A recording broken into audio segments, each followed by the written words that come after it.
as we close out another week here at the Damage Report in truly fantastic style. Now, Fridays are our favorite days because we try to have a little bit of fun to remember why we, are alive and all that. And we throw out some trash. That's always exciting. We're gonna do that. We normally do it with Brett. Brett's the best, obviously. Thank you, Brett, for watching right now. But today we have a special treat, and that special treat is Jason Carter. Jason, how's it going? John, TYT, I'm back. And look, I have a very special caffeinated drink just for you, John Iadarola. This is, I don't know the brand, but it's pumpkin spice something. It's pumpkin spice something, and it is yummy and delicious. So cheers from to the Dragon Spice something. Yeah, John, how are you? I like the idea that you filled up a glass half with pumpkin spice and then just a little bit of water or LaCroix. Pumpkin spice something. Very glad to have you here. Let me give you an update. I am drinking some Too Strong coffee. Jason, I have been sick for several weeks, ever since I got back to a trip from a vacation in Missouri. And I need to tell you something that you might not like to hear. Okay. Since I went to Missouri, like 3 weeks ago, 4 weeks ago, I have not had a single Monster. Well, and listen, go ahead. Mm-hmm. Well, I'm gonna spread hopefully the only possible misinformation of the show is that I have had for a long time, and this is gonna sound really bad. I've been very conscious of like pressure in my chest. Sure. And to some extent, I wonder how much I'm just imagining it. But I decided with some of the stuff I've read about monsters, is it necessary? And so I've stopped. And I do have to say, I don't feel the pressure anymore.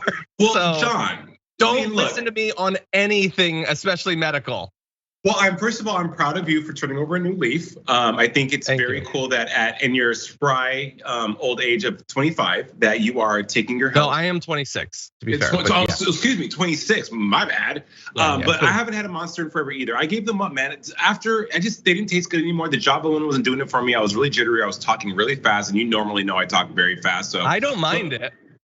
But this has like, I don't know, it's just so yummy and cozy, and it's just it's fall in the cup. I've recently started having these little cinnamon dolce latte things. They're very good. But anyway, that is our coverage of our caffeine addiction for the day. Very excited to have you here because you may be shocked to find out, the audience now definitely will be, that we have a lot of other things we're gonna be talking about on this day. And as I said, we will be throwing out the trash. There's still time to go vote in the community garbage person of the day poll if you'd like to.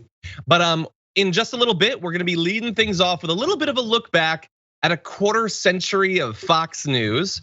And then after that, we've got some really interesting stories having to do with the pandemic. Companies getting rich while screwing you over on COVID funds. We've got a debate about hospitals in COVID. What should they be doing? What shouldn't they be doing?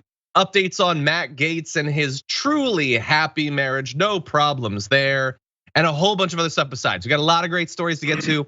I hear that Jason has a particularly spicy garbage person for the day, but we don't want to say what it is. I won't say what it is, but I mean, the time has come. I was an early adopter of this person, thought he was a genius, but now questionable. He is questionable. Okay. So I will say, there are like a few people you cannot say a negative word about on the internet. You got your like Elon Musk, Beyonce. You got your, well, why would you say anything negative? I'm just saying. Anyway, there's several. This is one of those people. So have fun. Oh my God, I'm a little bit worried. And I love this person too. So we're gonna see what happens. Anyway, it's one of the rare times I know what the garbage person is. With all that said, thank you for being here, everyone, on this glorious Friday. Please hit the like button and share the stream if you haven't already done so. If you want to send us tweets, comments, super chats, all that, we'll respond once we get into our breaks. But with all of that and all of that, Jason, you ready to talk about some news? Yes, let's rock and roll. Let's do it. Okay. It is the 25th anniversary of Fox News, which is a big achievement, and they're going to be celebrating. But we decided, for fairness, TDR is going to provide a little bit of a different angle on things. So they've hit 25 years. What have they done with those 25 years? Now, we do media criticism, we do critical coverage of the media, and we frequently talk about the inane BS that they cover, and we will be doing that later on today. But I'm not talking about the recent stuff. If you've been following the Damage Report, if you've been following American politics for the last 3-4 years, you've seen a lot of this stuff. And a lot of it is really scary. And you might think, dear God, what has become of Fox News? I've even thought that from time to time recently. But I'm about to make you feel a little bit better and worse at the same time. That's the mission statement of the show. Because the stuff going back a long way was really bad too. So with that, Jason, let's cover a little bit of this. And by the way, the vast majority of all the research on this has been done, not surprisingly, by Media Matters for America. They've been doing like almost the entire 25 years critical coverage of Fox. They deserve an endless amount of credit for that. And they've got, for everything we talk about here, they've got 100 other examples. Right, yeah. I want to touch on a few of the threads of Fox over the last 25 years. So one is support for war and attacking people who think that we should think twice before invading another country, damn the costs. So way back in 2003, Fox host Bill O'Reilly said the Iraq war would, quote, not last more than a week. I didn't even know that before this. He also said that once the war in Iraq began, those opposed to the action should, quote, shut up. Yeah, they wouldn't want to like cancel anyone or anything. I mean, they're against that. They're all for free speech. But if you don't support the imperial action of our government, shut up and keep it to yourself. But not for long, because the whole thing's only gonna last about a week. Now we have the benefit of hindsight, Jason. It lasted, I think, 3 to 4 weeks, so it was a little bit longer, that war. But yeah, that's just, man, you can make any prediction you want. It doesn't matter how wrong you are, and you'll be just fine. Sure, I mean that leans on the same prediction that the former president of the United States said. Hey, you know what? The country will be open by Easter. In the midst of like the only pandemic we have seen in this lifetime, at least in my lifetime, yeah, Fox News. There's more though. This list is very good, very good. As you said, we have to really give kudos to Media Matters because just the buckets of information they have imbued humanity with is otherworldly. Give us some more. Yeah. Oh yeah, I will. And by the way, like they have one art. They're doing tons of stuff about this, and we're gonna have more in the future. We're gonna be looking back on them for a bit, but they have a list of 400, and I want to talk about every single one of them, but I won't. Now, bad predictions about the war, but to be fair, it's hard to make accurate predictions when you don't know anything about the region and don't care to find out, and that lasted for years. Here's a map of the region, or is it? Because that ain't where Egypt is. I'm not an expert on a lot, but I did live in Egypt for half a year, and it ain't there. Anyway, that was in 2010. So 7 years into our occupation, they still didn't know where we were occupying. Okay, so that's fun. So Egypt is on the continent of Africa, yeah? Yes. Okay, cool. I had to question myself because hey, Fox News is balanced and fair journalism, and those journalists go hard for the truth. So I just want to make sure that I wasn't the crazy one. That's true. Well, exactly. It's a densely packed region, a lot of countries. Like some people don't know where Jordan is, but actually if you head west from Phoenix, you hit Jordan, then Nevada. I think. No, and you take a hard left at Albuquerque. Then you do. You have to take that hard left. Anyway, I'm gonna mix things up. We're gonna go back through. We're doing a chronological thing, but I want to play a bit of a video. So the Daily Show has put together just some of the lowest moments, generally having to do with sexual harassment and stuff like that. So go to their Twitter account to see the full thing. I just want to show you a little bit of how insane it gets over there from time to time. There's got to be some downside to having a woman president, right? Something that may not fit with that office. And many women who get pregnant are blasted out of their minds when they have sex. They're not going to use birth control anyway. All right, I got to go. You should stick to the thigh-high boots. You're better at that. Lauren, thanks for joining us. You're. But didn't men give you the kitchen? Know your role and shut your mouth. My role is a woman. Yeah. That is just amazing. I cannot imagine. Right, on network TV. Well, okay, listen, when he was being a douche to Laura Ingraham, she's the one that told LeBron and them to shut up and dribble. So I don't feel so bad for her. But John and everyone watching, what is so interesting about Fox News is that, okay, look, you you have a platform to have your opinion. Fox News is born of people, as if you watch Bombshell and also any of the movies that came out about Roger Ailes thereafter. Fox News was born for a specific audience that absolutely has the right to the way they feel, their speech, their beliefs, their ideology. I get that, right? So you would also think that, hey, with the privilege of television, you would also exact good journalism, right? And also vet the people that are going on speaking to these people about what is happening in their world, to their myopic view, through their lens. For Tucker Carlson to tell someone to wear thigh-high boots, or for Bill O'Reilly to say something, what did he say about, I cannot imagine having a woman president. And also you have two women to the side of you that are just like, you know what, Bill, you're right. It's well, they probably feel like if they actually stand up to him strongly, that could be the end of their career. Well, 100%. That's exactly what I was gonna lean on. It's just that Fox News has had an opportunity to do a great job of sending their message, whatever it is, whether or not we agree with it, but doing it with, what's the word, integrity, and also in a way that's not belittling to the people that are watching, and they haven't done that. Sometimes I watch Fox News because I do watch Fox News to get a full scope of everything. I'm amazed that the FCC, that Jesus, someone hasn't put an end to a lot of the buffoonery that is broadcasted daily. Yeah, and look, some of it is, like just eventually the impetus for legal challenges. Like there's in the full Daily Show video, there's a bunch of the stuff against Gretchen Carlson that ends up making it into the movie and everything. But then there's also stuff, and we're not generally focusing on the guests in the ones I'm gonna be talking about. But they have guests on who talk casually about like Barack Obama being assassinated and stuff like that. Like that's the truly vile stuff. But I wanna jump ahead to 2005. I'm gonna be to skip. I'm gonna be jumping ahead a little bit. I think this might have been the first year of the War on Christmas. Fox News aired 58 segments on the War on Christmas in less than 1 week. And I want you to think about like all of TYT, all of our shows, the Twitch stuff. If we did 58 segments on literally anything, you'd revolt. Imagine if we just did it on a war on a popular holiday.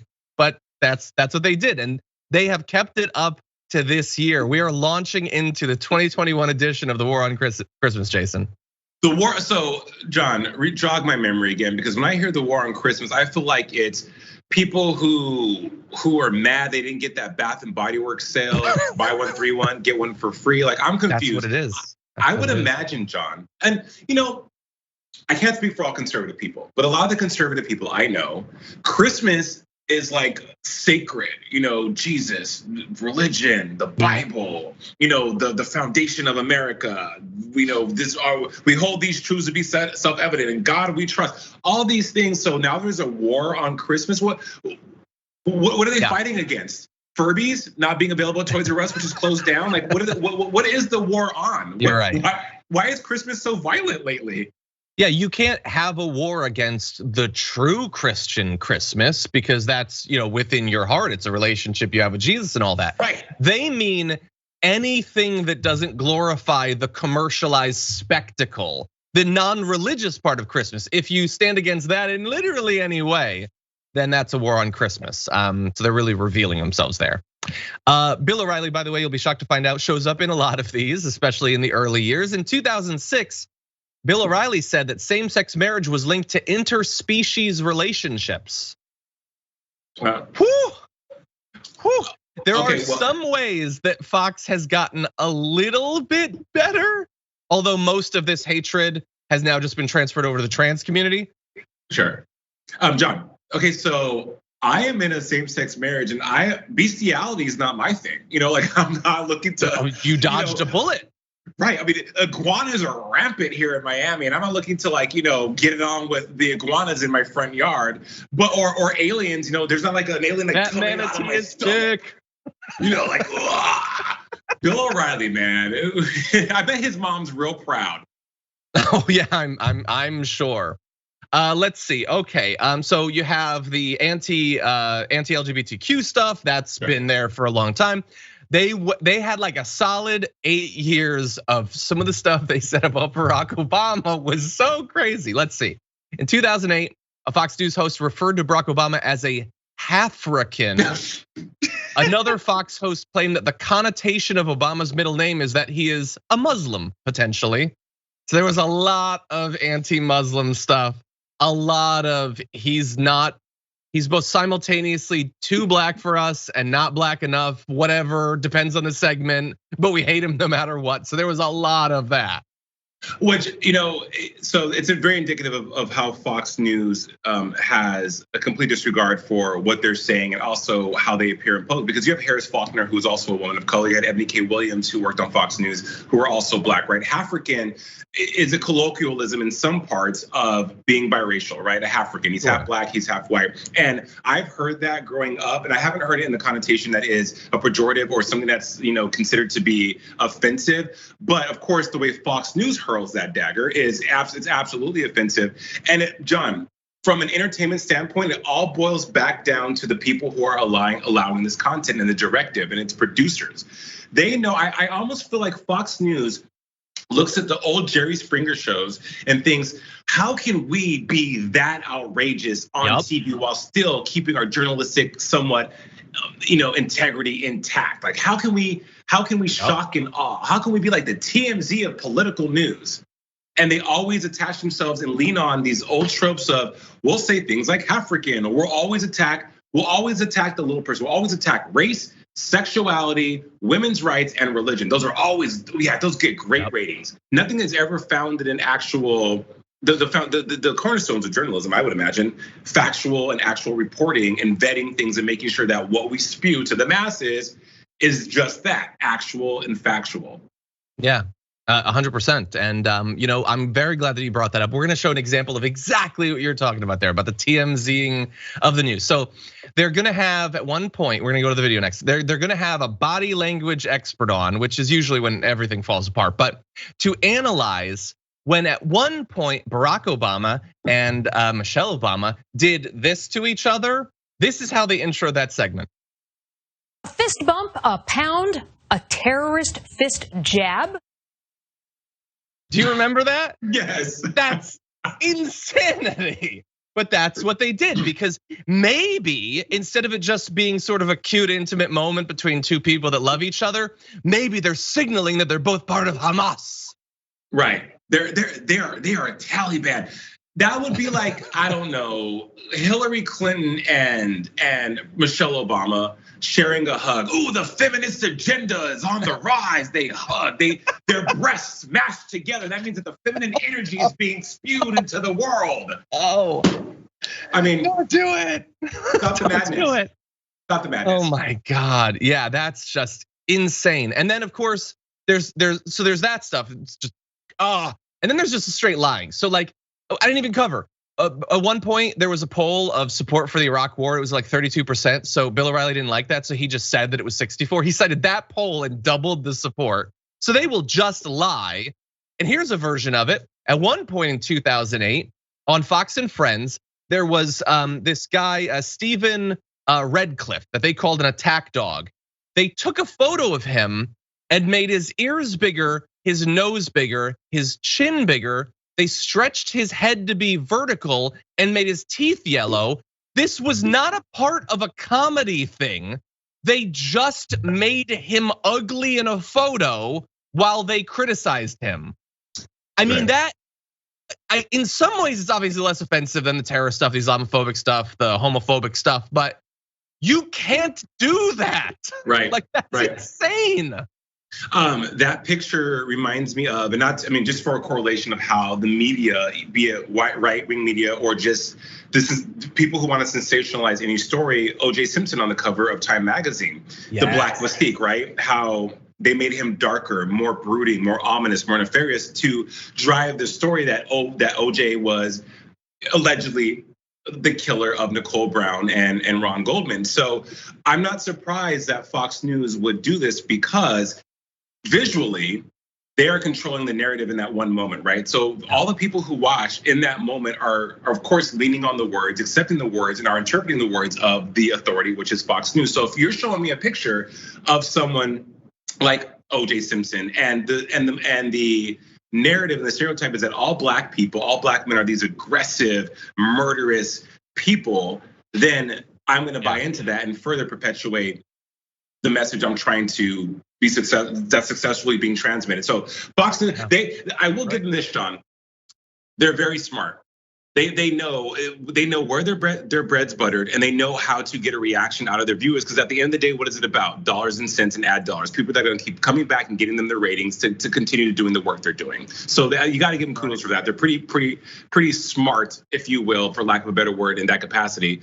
But it's some of the stuff that they've gotten away with. I mean, talking about the assassination of a president. If me or you even tweeted something even close to that, yeah.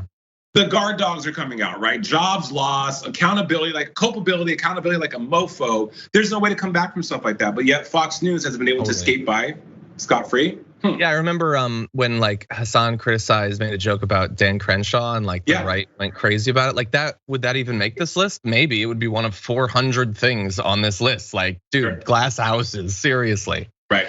Okay, we have some more. Oh, by the way, and Sophie points out, I don't know Redcliffe's religion, but the idea that they might be doing it to get their anti-Semitic audience fired up, I totally, I could totally. I don't know that he's Jewish, but again, they're lying. So maybe they just do an anti-Semitic attack against someone who's not Jewish. I honestly don't even know. Anyway, okay. Some of what Fox has been up to since way back, they've been very consistent on, and so I want to track some of the big threads, including things that we are still fighting with now. So, for instance, the minimization of concerns about climate change. At one point in 2009, they showed literal just footage of snow with the chyron saying global what? That I remember that actually. That was a hard one because me and my scientist buddies, we'd been cooking up this scheme to convince people that climate change is real. And then it snowed and we thought, we're doomed. Proof positive we're wrong. But that is the level of intellectual honesty and rigor they have brought to the conversation about climate change for like going on a decade and a half, basically. Well, John, Fox likes to tout their own experts and these like, Harvard graduates, Stanford law graduates, all these people from MIT that they bring on or for whatever. They love to have these experts who are just that, an expert in the field that they're trying to talk about to say, hey, this is what's real, this is what's what. Global warming is a thing, people. Global warming is very, very real, okay? Climate change is very, very real. Like you can't jettison one thing for the other. You can't say, well, climate change isn't real, and then bring on experts who say, that what there's a coin shortage or whatever. Yep, that's real. The expert said it. These are vetted, but yet these same people who are just as capable and also are experts in their field, years, borderline geniuses around the subject. You're saying no. Global warming. Are you sure global warming's a thing? I mean, there was snow for like a minute. There was at Mammoth Mountain in California had snow. Climate, until it doesn't, there's no climate change. Right. My God. Another big thread throughout the years. Way back in 2009, Glenn Beck started spreading fear about the vaccine against H1N1. It wasn't just on Fox. In this headline, you can see that Rush Limbaugh is doing it as well. And also, Sean Hannity had on a guest to fearmonger about the vaccine, saying it had been rushed and wasn't necessary and all this. But I don't know, that makes me feel better. Like, oh, they've been against the vaccines this whole time. It's not a totally new thing, so that's wonderful. Wonderful, yeah. By the way, in 2011, they once again attacked people who care about climate change with this graphic of SpongeBob Green Pants. They were blaming SpongeBob for indoctrinating children about climate change. The graphic design is their passion, and so are chyrons. Anyway, let's see some of the support for police violence and opposition to popular protest in 2011. Fox host Megyn Kelly said pepper spray that was used on protesters is a quote food product essentially. That's a good point. That's a good point. When you pepper spray someone, it's food. It's food. Like they spray like it was peppercorns from Italy. Megyn Kelly, God bless her soul. Now, she's on YouTube doing really cool, very well lit YouTube videos, by the way. And I gotta see this. No, the Megyn Kelly show is now on YouTube. Yeah.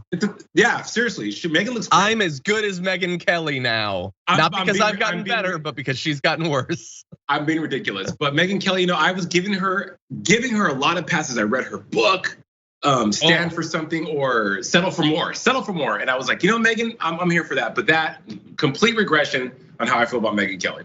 Wow. Okay, really fast. I'm gonna quick fire some at you, and then once we're done, you let me know what you think. Okay, so that same year, 2011, Fox contributor compared food stamps to a diet plan, saying she'd look fabulous if she had to use them. So why are you worried about not having food? You get thin or whatever. Let's see, in 2013, there was this YMCA facility that allowed Muslim girls privacy while learning to swim. They said that that's evidence Sharia law is now changing everything. If it was any other like fundamentalists that wanted special privacy classes, Christian, Jewish, whatever, they would never have said this. Let's be very clear about that. Sure. In 2014, Jesse Waters said that the statutory rape of a child isn't as bad if the female perpetrator is attractive. And Tucker Carlson said that reporting statutory rape is, quote, whiny.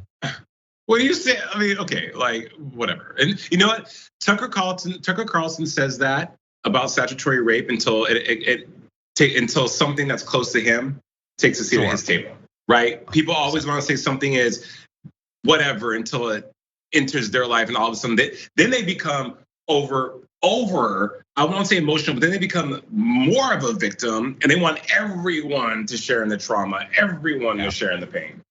100%. Final two for Bill O'Reilly. 2014, he said that black people should have the words, quote, "don't get pregnant at 14" on their t-shirts. That's just Stormfront racism. That's all it is, but it was on Fox News. 2017, he asked if there was any difference between Black Lives Matter protesters and Nazis because he couldn't come up with any. So it's bad now. That is totally true. And there might be some ways in which it's worse than it was, but it has always been absolute garbage. Let's be clear about that. Right. And congratulations on hitting 25 years of garbage. Anyway, wow, that was too much fun. We're gonna take our first break. When we come back, we got some updates on some pretty controversial topics having to do with COVID. We'll have that for you after this.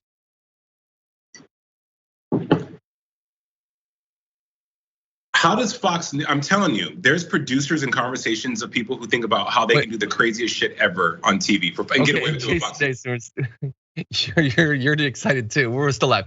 Anyway, thank you everybody for being here in the social. Please make it an emoji. Please, you gotta make it an emoji. Okay, anyway. Jason's been gone for a little while. He doesn't remember the customs. Anyway.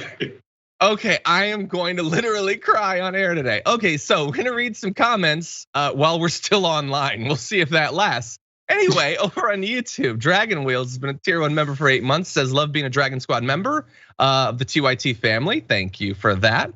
Susan Cook became a tier 1 member. And then I saw this, Susan, you upgraded your membership to tier 2. How nice is that? Thank you, Susan Cook.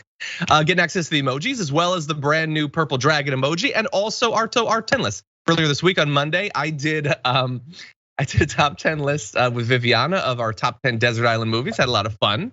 Susan now gets to watch that. Jesse became a tier 1 member as well. Thank you so much. Okay, let's see. In reference to the video that we played of the Fox hosts, Zivis on Twitch said JFC 1950s slap a wife mode. That's all it was. And why not? That's who their audience was. So they were playing to it. They had guys who, routine, like, I won't go into specifics, but that was their demographic, and so they were playing to it, and they still do. A lot of those people have since died of old age, but they're still broadcasting to that demographic. Let's see. Zaya says, I can't believe that I'm a year older than Fox News. Wow. Yeah. It's amazing how much damage they've been able to do in not that many years. Okay, May Money to Building says, happy Friday, y'all. This chat is for Jason because I freaking love me some Jason. Oh, cool thank you, John. Much love from the Witch Queen of Oakland Dragon. Thank you, May Money, appreciate that.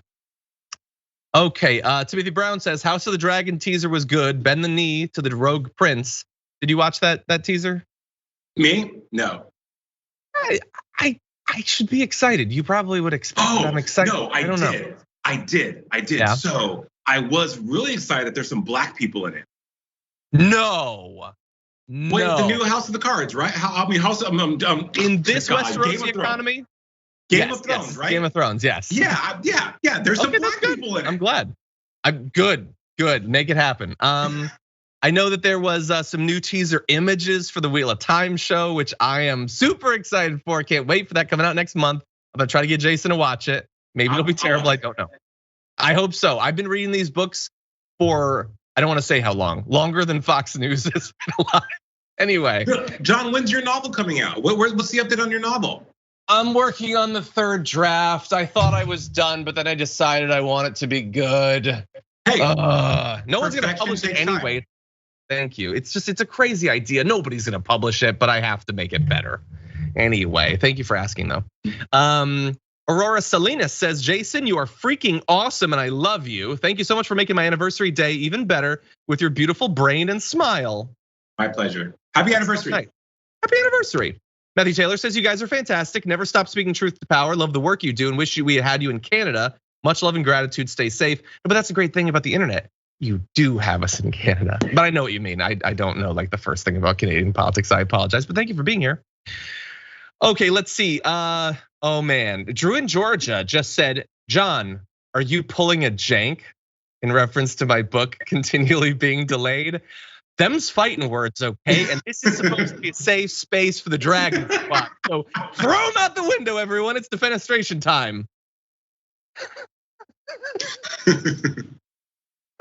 I am having too much fun. Okay, unfortunately, we do have to get serious for a bit. It'll get crazy and wild again, but let's jump into some serious news. So over the last year and a half, occasionally the federal government has put some money into, keeping our society running and all of that. And a lot of that money, well, went to corporations. The idea was we give them a bunch of money, it saves jobs, it keeps the supply chains going, it keeps our society working. But did it?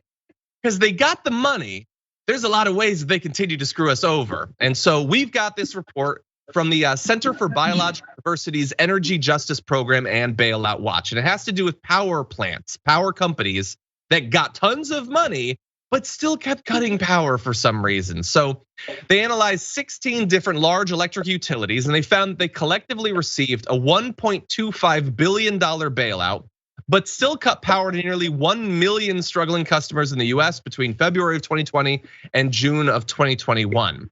And here's the thing, you might say, okay, so they cut it for 1 million people, they got this money, maybe it wasn't enough. But I wanna be clear, it very much was enough. The companies received enough funding to forgive customer debt hundreds of times over, but instead, many handed out executive bonuses and increased shareholder dividends. DTE, one of these companies, bumped investor payouts from 714 million to nearly 800 million over the last 2 years, while its CEO received a $2.3 million pay increase last year.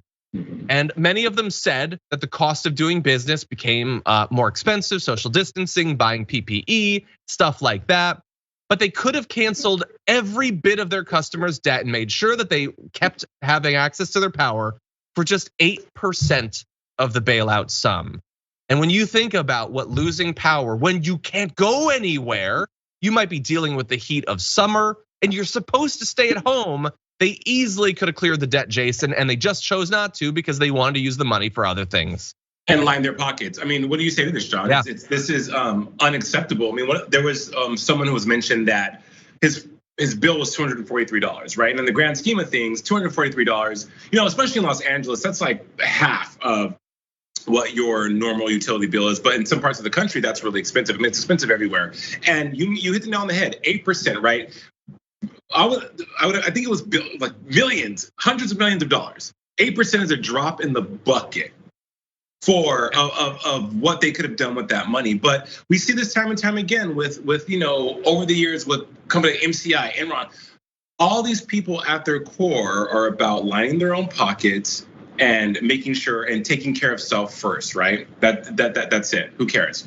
And the simple fact that you make a great point that hey, we're in unprecedented times still. Yeah, we're kind of coming back from the pandemic a little bit, right? The new normal is becoming the new normal now, but it's nowhere near as open or as free, or people aren't able to move to the world as gracefully as they were before the pandemic. You imagine major metropolitan areas like Detroit, even here in Miami, FPL, which one of the companies mentioned also took money from the government in a bailout throughout the pandemic and served a lot of customers disconnection notices, right? Yep. It goes back to even unemployment. You have, I don't want to mention California's unemployment, unemployment company, but there's places in states where they have been given this money, but yet they're still not paying people. And then now they're sending out overpayment notices. Like, well, wait a minute, I ain't even received money. Now you want me to pay you back? It's all messed up. It's all founded in greed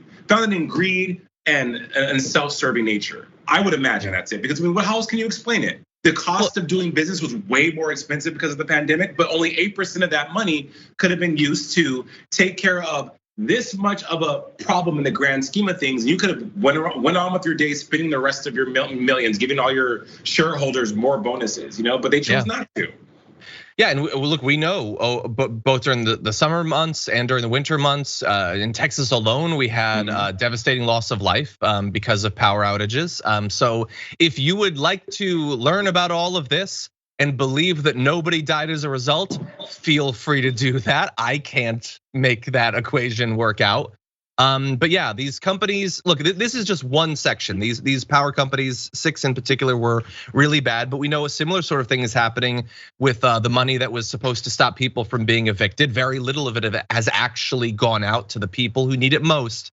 We needed this help, and thank God we got some of it. But some people made a ton of money off of this. And by the way, what's up? It's interesting hearing about so the moratoriums and the end of the assistance throughout the last year and a half when it comes to the pandemic. If you listen to the radio and listen to politicians and political figures talk about it, it's almost as if they have such a disdain for the fact that this money was even given, and they take pride in saying, yeah, assistance is ending this week. It's almost like it was their money to give away, and they're waiting for a return or a repayment of the loan, and they're not getting that. There's this vitriol in their voice about that, instead of taking the other side or seeing the other side of the coin that, hey, yeah, people have, as you said, devastating loss of life, devastating loss of that's like the pinnacle loss of life, right? But there's so much trauma that has come of the last year and a half that I don't think these companies, as much as they want to be performative and have all these cute commercials during Hulu, and you walk into Wells Fargo and you see, we're doing this, it's BS. Yeah. Because the proof is not coming out. We had the grocery store chain who's all about their heroes and everything, and then 2 of the stores tried to unionize, so they literally closed the entire stores. They just stopped those stores. Yeah, they're heroes to you, huh? Anyway, yeah, just devastating. Okay, we're gonna roll right into this next story, which is somewhat related. Talked about it earlier in the week on the Young Turks, but I really want to know what Jason thinks about this. There's a hospital system in Colorado that says that those who are on its organ transplant wait list won't be offered an organ. And if they were on it already, they will now be denied access to an organ if they refuse to get the COVID-19 vaccine, citing the significant risk that the virus poses to transplant recipients. Several individuals who have been taken off of the list have talked to their representatives and made big news out of this. But bear in mind, the hospital says that it's long been standard practice to require organ recipients or donors to get vaccines for things like hepatitis B or the MMR shot. That's been there for a long time. The spokesperson, Dan Weaver for UC Health, this is the health system, says conditions on organ transplants are not new. They say that you have to do vaccinations as well as things like perhaps stopping smoking, not drinking alcohol, demonstrating that you take other medicines to ensure not only that you will survive with the organ, but that your body won't reject it, which is always a concern too. So none of this is really new, Jason, but the fact that it's everything having to do with the pandemic and vaccines has been, brought up to crisis levels. So a lot of people feel like this is different, that they should not be allowed to discriminate against the unvaccinated in this case. But I'm curious what you think about this.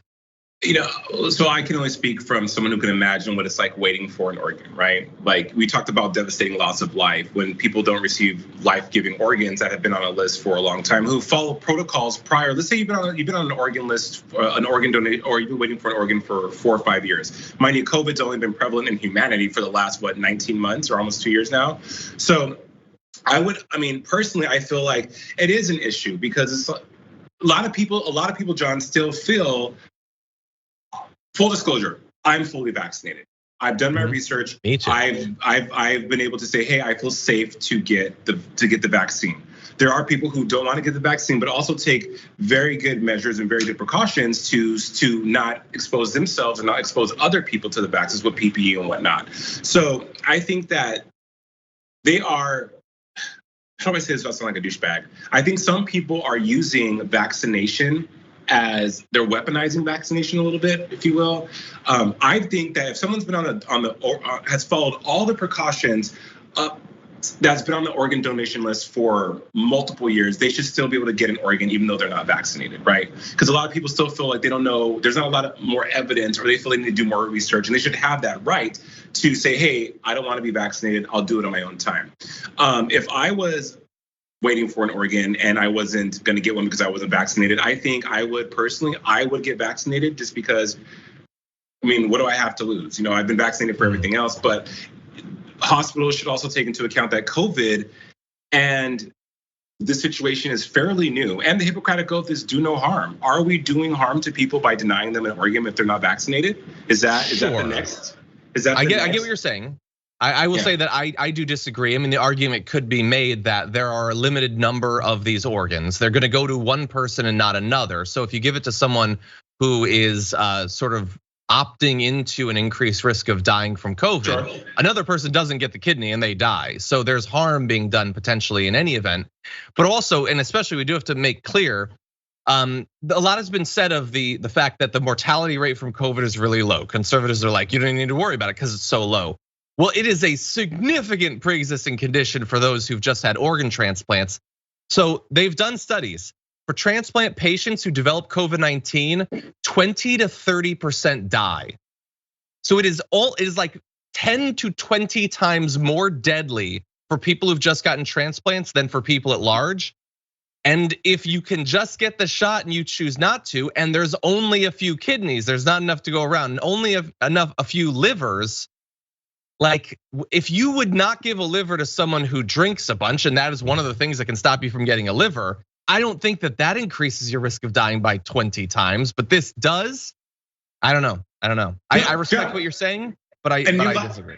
And I welcome that different viewpoint, John, because I think the numbers don't lie, right? If they're saying that 30% of people who have had an organ transplant get COVID and pass away, yeah, that's very alarming. I think for me, two sides of it. If you want to be two minds about it, I think it's autonomy over someone's health, right? Taking that away, taking away that choice, and that's a conversation a lot of people have beyond waiting for an organ, right? That's a conversation we're seeing now about, well, I don't need to get vaccinated. We have companies. A company I work for currently has released a mandate that says, hey, if you're not vaccinated or have uploaded proof of your vaccination by December 1st, your employment is terminated within 24 hours, the next day, because we have companies really taking sorry, dog, my dog just tried to lick my butt. But so John, like what you're saying, yeah, you're completely right. I just think about the choice that people that want to have in regards to vaccination. The numbers don't lie. 30% people will die from COVID after having a transplant. Hey, then transplant. Hey, get the vaccine.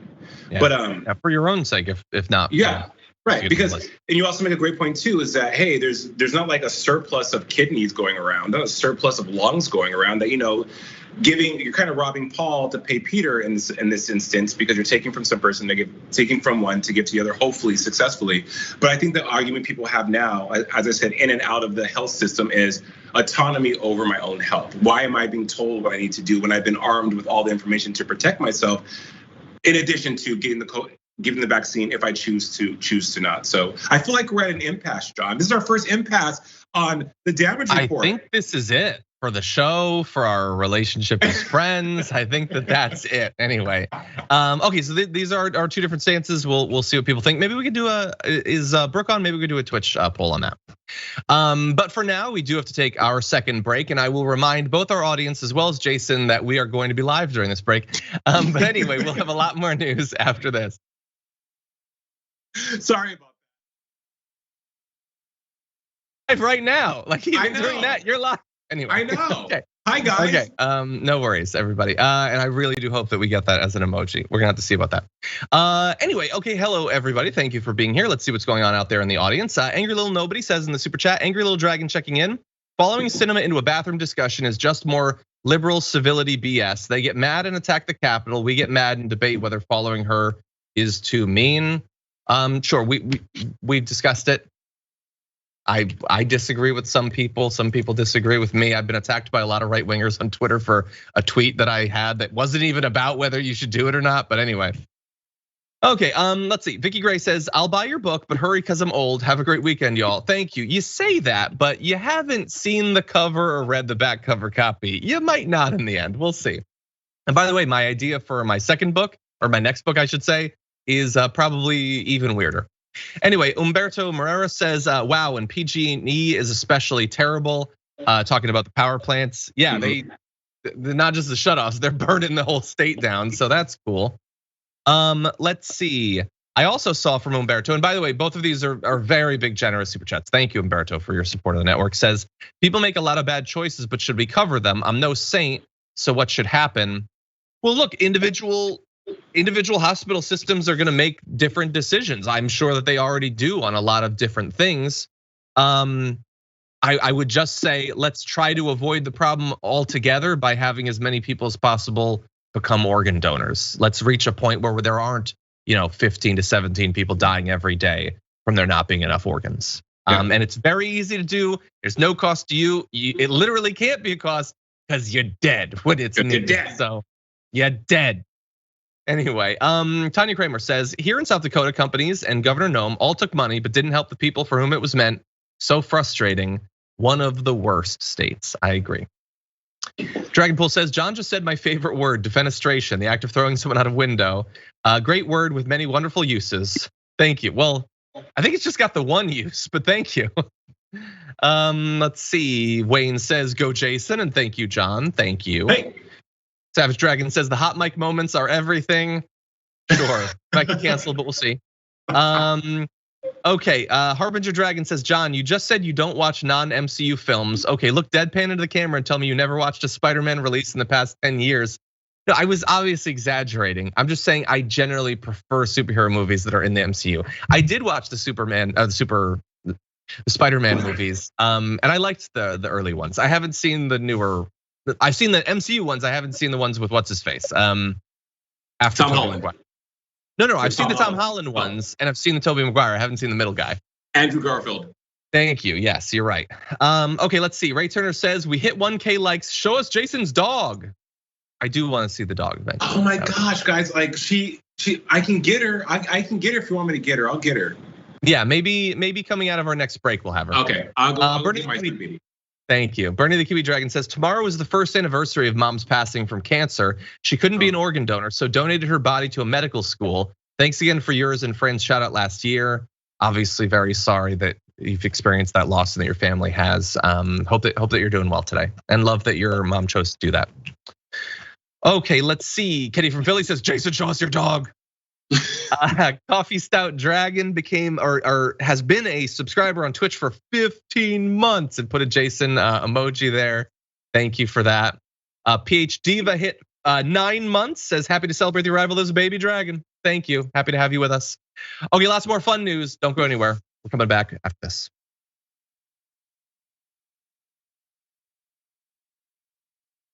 Okay, everyone, before we jump back into the news, let me let you know a few things that are happening. Later on today is the Power Panel, and I will be leading the first hour with Cenk Uygur and Ben Carollo.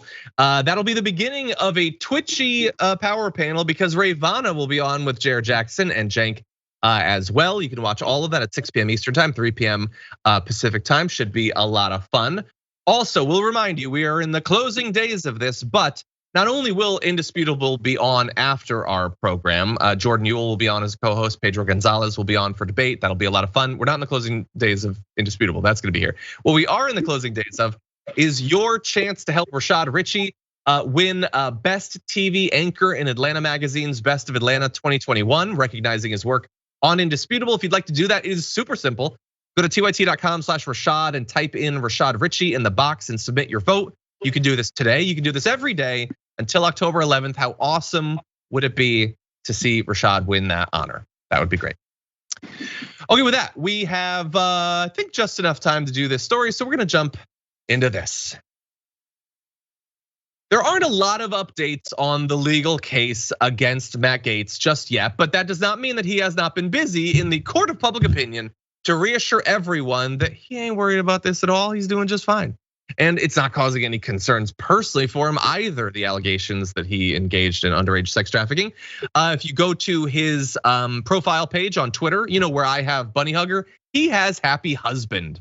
He's just a happy husband and a Florida man. One of those two things is true. He is a Florida man. But he wants to really reassure you, Jason, that everything is working out just fine. He recently tweeted, "My politics are whatever this is," with a photo of him and his wife looking at either the sea or the flags or both, I don't know. And she responded with, "Mine or whatever this is," and now they've hit. And it's not a selfie, like they have a photo crew that took photos of the back of their head. My politics are looking at politicians like this and just thinking, what is this? I don't know. But anyway, they're very happy, Jason, which means there's nothing to worry about, which means there's no case against Matt Gaetz. That's what I'm getting out of this very carefully crafted PR effort by Matt Gaetz. Oh, man, I am too. You know, social media is just really crappy. Okay, so good analysis on who took that picture. Who did they hire to take that picture? Secondly, I hate these living your best life shots these couples do, especially here in Florida. Things that happen in Florida. People park their cars on their lawn, weird. Trucks parked on lawns everywhere. And photos like this with Matt Gaetz and his happy wife. But this is what his base, they want to see, right? They want good traditional values, right? We can forgive everything as long as you make amends, you get back to what matters. That's being a good husband, being a law-abiding citizen and putting the Lord first and standing for America. That'll get you off. Seriously, that'll get you off, because that's what essentially what he's saying, and that's what people do. You hit the nail on the head, John. It's a rebrand for Matt Gaetz, and all the pictures you showed leading up to that were he's so smug. But you know, I feel like Matt Gaetz is going to get away with a lot. Seriously. Yeah, we've talked about this a few times. It's entirely possible. We're gonna have in just a moment a little bit of an update on it. But it's not just people on social media that are noticing him going really hard on the "no, I swear we're happy" thing. Let's see, a Republican who worked with Gaetz in Florida said it's definitely been noticed. It's somewhere between look over here magic trick stuff and maybe pretending the investigation isn't happening. There's not a lot that Matt Gaetz does that isn't in some way, shape, or form very carefully crafted image management. Apologies. Another Florida political insider said, Matt is all about the optics. If you told me tomorrow he's adopted a baby from the African continent, it'd be like he's firing on all cylinders. That's a weird example to give, but sure, he is about the optics. And bear in mind, these optics don't come cheap. I can't say for sure that these are the people that took the photo, but we do know that he paid $825,000 to the Logan Circle Group for advertising and strategic campaign consulting. In like a 1 month period earlier this year, he spent $825,000. They also spent $20,000 to Roger Stone's Florida firm Drake Ventures LLC for strategic campaign consulting. Apparently for the $20,000, they advertised that he should dress up like Two-Face everywhere he goes. They decided not to go with that advice. I think that was probably a good call. Roger Stone, it's not all hits with him. But anyway, yeah, they want you to believe that everything is just fine. And I sort of get that. And speculation about the personal life is probably pointless, but it is Friday and I don't care anymore. I don't buy it.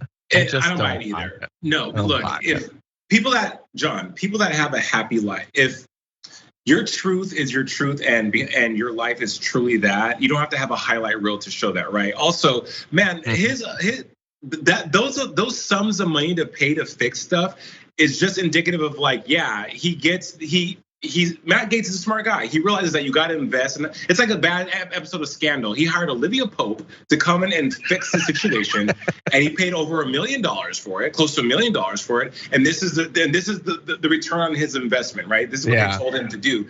And politicians that are that desperate to stay in the zeitgeist, to stay in control, to get whatever power they're trying to get to ascend to whatever level they want to ascend to, a price tag, nothing.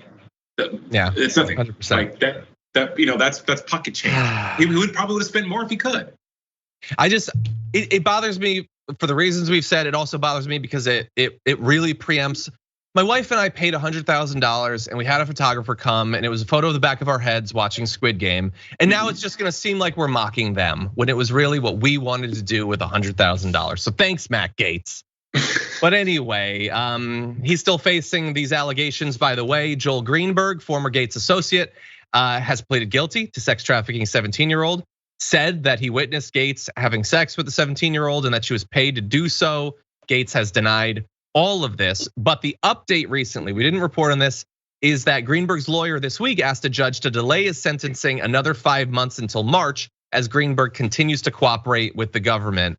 That might mean that he has more. It might also mean that he hasn't delivered enough.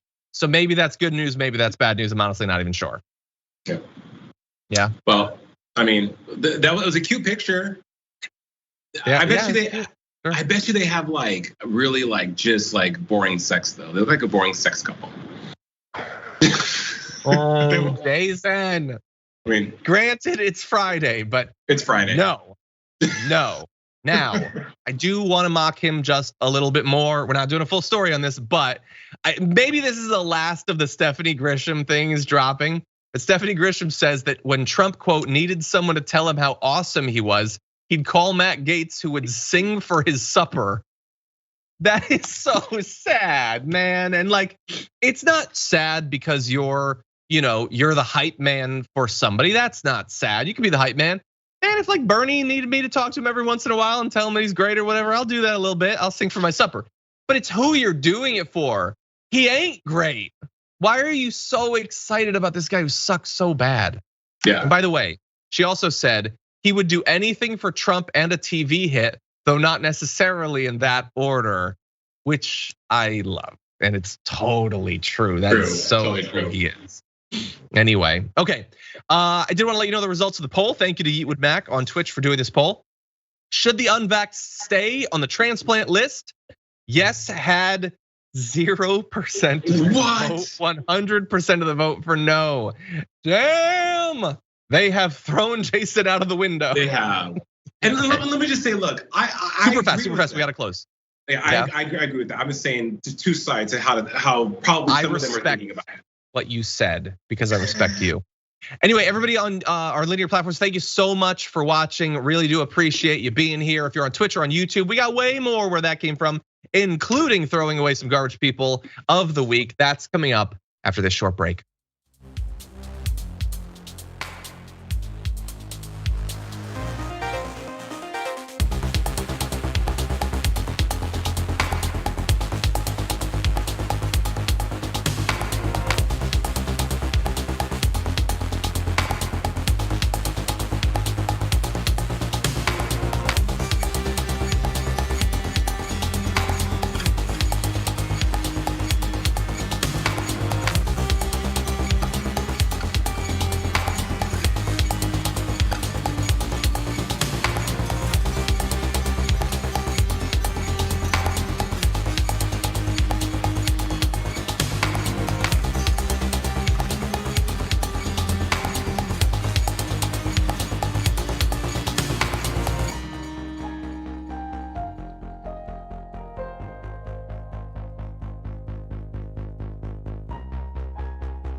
Welcome back, everyone. We've got a special treat for you. It's a dog. So much dog. Oh my God, he's gone. This is Valentina. Say hi, baby. Valentina, welcome to the family. That is the biggest dog that has appeared on this show. And I believe it's as big as all the other ones combined, actually. Thank you, Jason, for that. Much appreciated. Welcome back, everyone. Jason and I have got some more stories coming at you in just a minute, including the garbage people of the week. But first of all, I wanted to read some of our super chats, including Umberto had given these two very generous super chats. Thank you so much, Umberto. Also, Vicky Gray with a very large super chat says, show us some love and let us see your dog. Consider yourself loved. John, just put your name on the cover. I'll buy it with blank pages. I mean, that could save me a lot of trouble, honestly. I can do that. Love from Santa, blah, blah. Thank you, Vicky Gray, I appreciate that. And it will come out someday. I want it to be good. I want it to be good. Raylan says, Matt Gaetz, a tool in his money are soon parted. I hope. Cabbage Merchant says, I enjoy the damage report. John is my favorite YouTube personality. Thank you so much. I'm not my favorite, but thank you for that. I do appreciate it. We disagree, but that's okay. That's fine. Thank you. Let's see. Yowie Dragon says, put some cinnamon into the ground coffee powder and then make it as usual. So delicious, yummy cinnamon coffee. Gotta do that. That's a good idea. Okay, Fonsui says this segment is about Fox. I thought you said this was about news. I feel cheated. Yeah, but most of their audience has been cheated for a quarter century, actually. Kyle hit 10 months on Twitch. Thank you for that. Crafty Keither hit 4, says been a member for 7 years or so. Damn. Says board games rule. You're very right. Thank you. Stray hit 4 months. Thank you. Venomenon hit 9 months. Says subba wubba. I notice a pattern here to the language. Stray gifted 11 subs. Thank you so much. See Courtney hit 11 months on Twitch. Thank you. Striper hit 5. Thank you. Mother effing Woman Dragon gifted 5 tier 1 subs. Jesper gifted a sub as well. Thank you to everyone. With that, we got so much we gotta get in here. So let's jump into this next story. California has now become the first state to outlaw what is called stealthing, or what most people would call rape. But specifically, it's the non-consensual removal of a condom during sex, which was legal. The law was signed by Governor Gavin Newsom yesterday, making it a civil offense under state law for someone to remove a condom without their partner's consent. The new measure amends the state's civil code, adding the act to the state's civil definition of sexual battery. It means that victims can sue perpetrators for damages, including punitive damages. State Assembly member Christina Garcia, who sponsored the legislation, says for a majority of the people, it's like, yeah, it makes sense that this is immoral and it should be illegal. And apparently she decided to write this bill after reading a law journal article by Alexandra Brodsky back in 2017. That got people talking about this. And I wanna read just a small segment from that article that says, the experience of realizing that your sexual partner has no concern for your autonomy, your individual dignity, your right to make decisions about who you have sex with, when and how, that's a terrible violation regardless of whether a physical injury occurs, regardless of whether a pregnancy occurs. And apparently, according to one study in Australia in 2018, 1/3 of women and about 1/5 of men who've had sex with men had experienced stealthing. Jason, what do you think about this? This is not new. Like, first of all, I support this 100%. I think that this is good because I know people who have been victims of stealthing and have ended up with diseases that aren't curable. Pregnancy can happen, but also there's HPV, gonorrhea, herpes, HIV. Like, there's a lot of things that go along with this, and I support this 100%. I think that consent is real. Have a conversation if you can about how you want to have sex and what that entails, and then proceed with the sex. But stealthing, no, should not be happening. I'm in full accordance with this. I cannot believe that it was just like, whatever. I guess. No. I mean, it's frowned upon, but I guess you can. No, that's crazy. Mm-hmm. Consent is not consent to everything. Right. Everybody understands that, even if some of them might be right-wing a-holes who will say that they don't get that. Let's test their definition of that. in a different direction, see if they believe that consent is consent for everything. It's not. You get to consent to particular things, and even once the act of sex has started, that is not where consent no longer is a concept. We should all get this, and it should be reflected in the law, and I'm glad that it happened. And thank you to both Christina Garcia as well as Alexandra Brodsky for helping to not only get this conversation started, as you point out, it's not a new thing, we do need to talk about it, but maybe now that it's passed in one state, it might pass more broadly. And so that is certainly good news. Yeah, for sure. Okay, let's jump into our next topic. I apologize, we are going from something very serious to utter nonsense, but unfortunately these people are and will remain powerful for some time. So hold on to your butts as we launch into this video. Is a very good drug. Its safetiness has been proven for decades. It even won a Nobel Peace Prize, and it is absolutely irresponsible for the Biden administration, the CDC, Dr. Fauci, and any of these doctors to be advising people to not prescribe it. Okay, so she identifies that it's irresponsible for Dr. Fauci to give people this medical advice, while she, a person who doesn't understand the difference between Nobel Prizes and the Nobel Peace Prize specifically, is telling people that they should take the sheep meds. So look, yes, Ivermectin did win a Nobel Prize, not the Peace Prize, because it's medicine, it's not the ending of a war. But anyway, scientists William Campbell and Satoshi Amora won the 2015 Nobel Prize in Physiology of Medicine for their work showing that ivermectin can be effective in treating against infections caused by roundworm parasites, which is very good news for people who are suffering from roundworm parasites. But unless those roundworm parasites got COVID, it don't matter for this. And that's not to say, Jason, that it couldn't be shown to be useful. But as of right now, it has not been shown to be useful. And so simply taking medicine for something else doesn't cure whatever random disease you want it to. That's not how anything works. Didn't we put a muzzle on Mrs. Greene? No, we did not, apparently. Wasn't she one of the most majorly canceled people? And I hate to talk about cancel culture, but didn't we get a handle on Marjorie Greene? This is how effective cancellation is. It just doesn't mean anything. Wow. This reminds me of when someone said that what was her, McEnany was a Rhodes Scholar, but she wasn't. she was it's similar to that.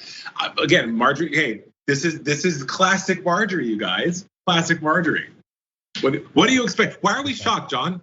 100%. Somebody just quoted, I love this line. At the time I thought, have you watched Squid Game? I've not.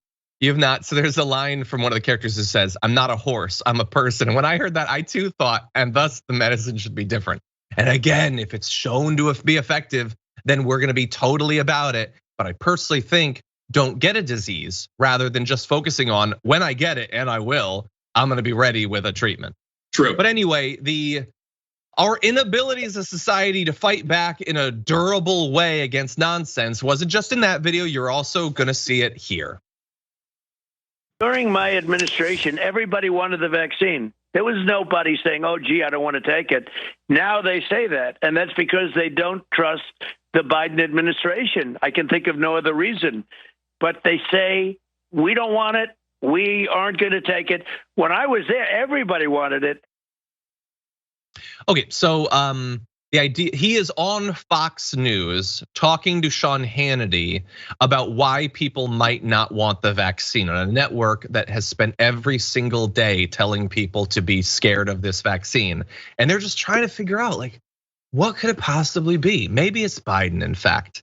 But I will ask you this question, Jason. Is it Biden that they don't trust when Trump gives a speech and tells people on camera they should get the vaccine and they boo him? Who is it that they don't trust on the vaccine, do you think?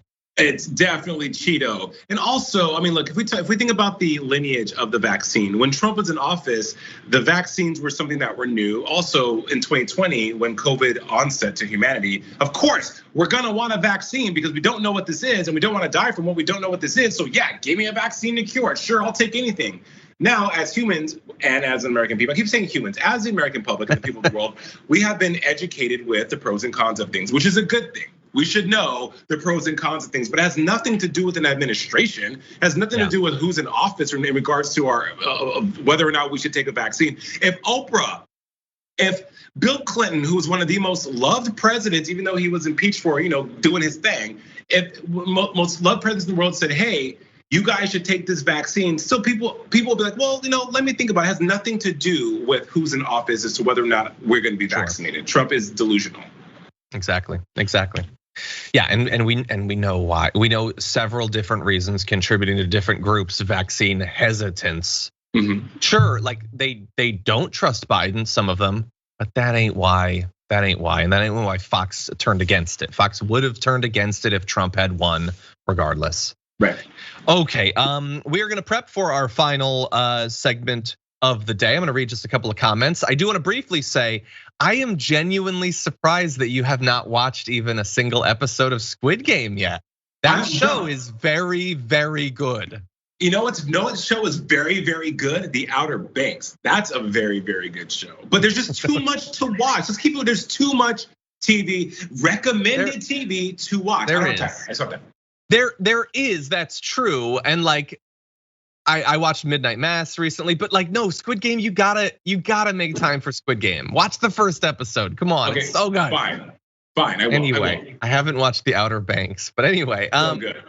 Okay, Alex says, Kidney Dragon here. No vax should mean no organ. Donated to mom 10 years ago. Her immune system is still weak. She was quarantined until recently. Took multiple attempts for vaccine to actually take.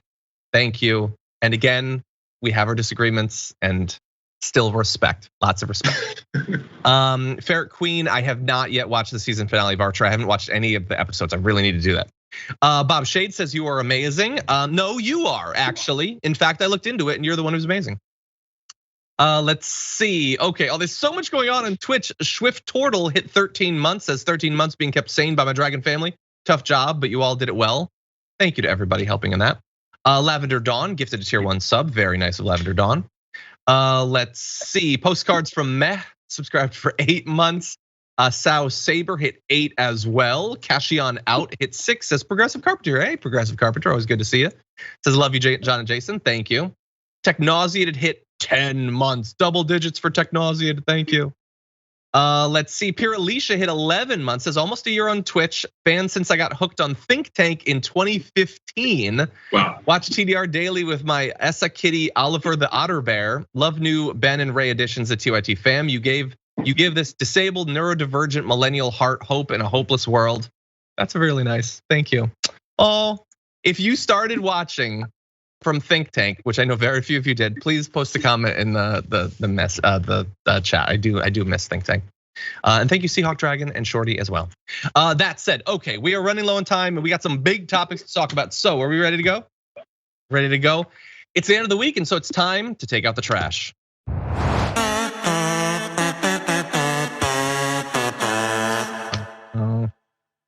Okay, everybody, it was a trashy week. A lot of them have been.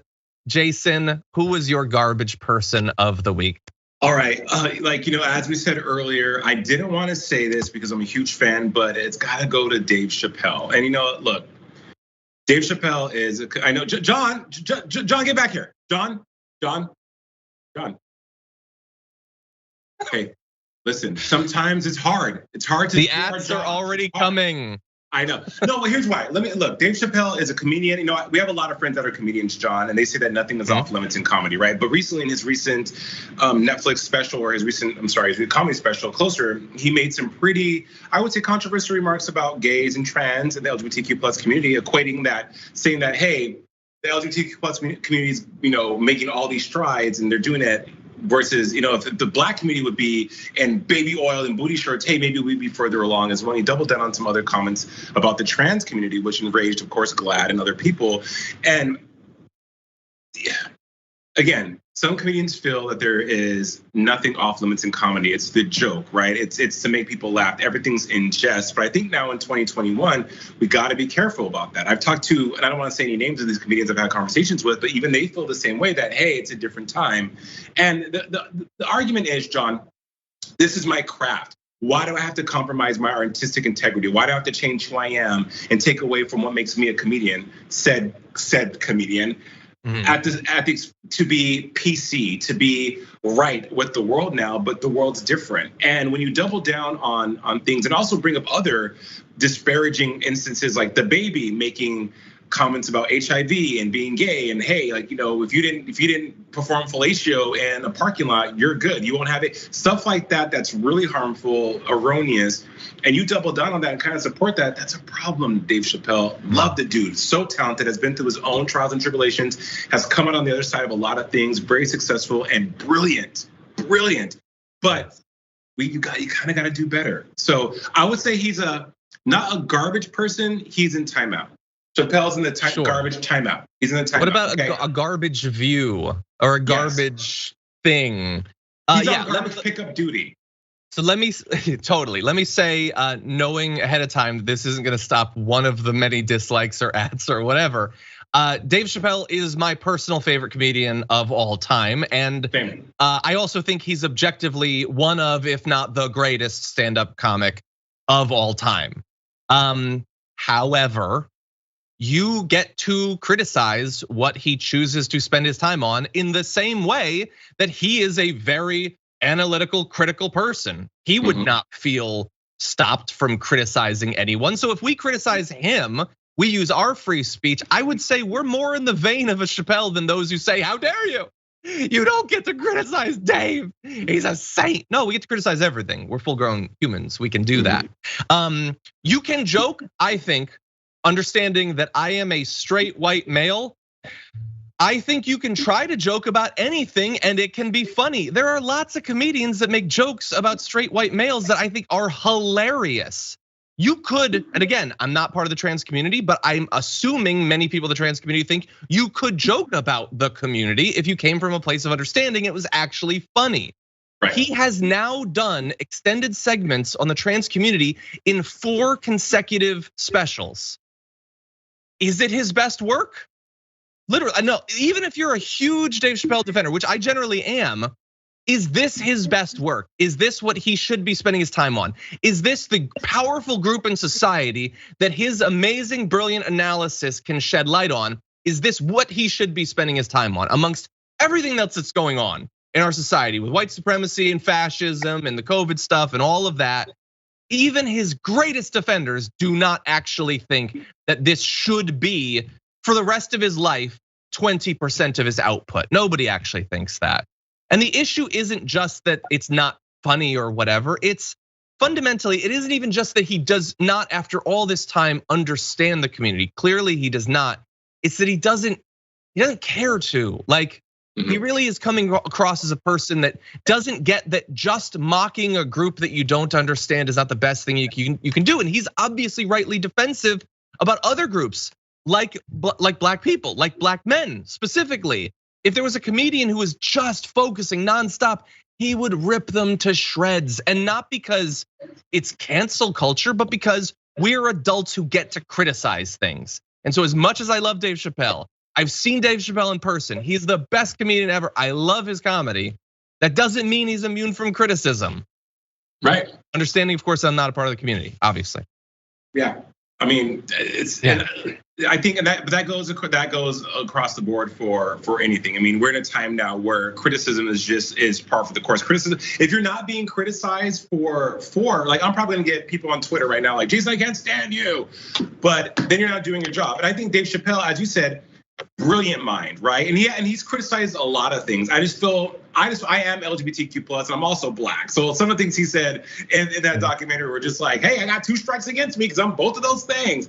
But I just feel like when you have that kind of platform and the power of your words are just that very powerful, you got to be a little bit more responsible. And or I don't know what his thought process is. I don't know how he arrives at what his set's going to be or why he chooses to do the things he does. But I would imagine that he thinks, okay, look, this could be an issue for people, and he's even addressed that in his other documentaries. And what was the last one he did? He's like, you guys are gonna hate me for talking about the gays. Sure. He says that, like, he's fully aware. So, but he doesn't like the pushback. Every comedian has that. They don't like feeling like they're being told what they can say or not. And so he's a proud guy and he's pushing back against it. I just don't think it's necessary. Yeah. But anyway, we only got a couple more minutes, so we got to get to the last garbage people, including mine, and I'm gonna get ready for the community one. My garbage person of the week is a classic, and for a very weird reason this week. Sorry, but it's gonna be Tucker Carlson. It's also kind of Alex Jones, because Tucker Carlson is just cosplaying Alex Jones at this point. He just tells people what he thinks they want to hear. Damn the facts. Listen to his theory about Joe Biden's broadcast environment. Biden's handlers are doing everything they can to prevent us from noticing that he's not really in charge. Take a look at the latest example. These are pictures of a fake White House set that the Biden administration has for some reason constructed across the street from the actual White House. It's in an auditorium at the Eisenhower Executive Office Building. Why go to the trouble? They already have a White House. Well, Stephen Miller spent the last 4 years in the White House as an advisor to Trump, and here's his explanation for it, because he would know. Quote, the reason Biden uses this bizarre virtual set for televised meetings and not an actual room like the East Room, the Cabinet, the Oval, the Roosevelt Sit Room, et cetera, there are a lot of rooms. The reason he does this is because it allows him to read a script directly from a face-on monitor and without teleprompter glass that can be seen on camera. Oh. Now, we can't verify that that's true, but it certainly sounds right. Well, and that's, as a journalist, we can't verify it, but it sounds good. And it gives me the feelies I like in my feely center. So I'm just gonna say that it's true. He created a fake set. He created it. All of these are things that Tucker Carlson is saying. It's not true. It's not a fake White House. It's a place for meetings. Why not just use the Oval Office? Well, I don't know. The Oval Office doesn't have a lighting grid in the top and room for an audience. And also, he didn't create it, and it would have been very easy for Tucker Carlson and his big, he's got a whole staff and crew and everything. They could have done this research. They chose not to do that.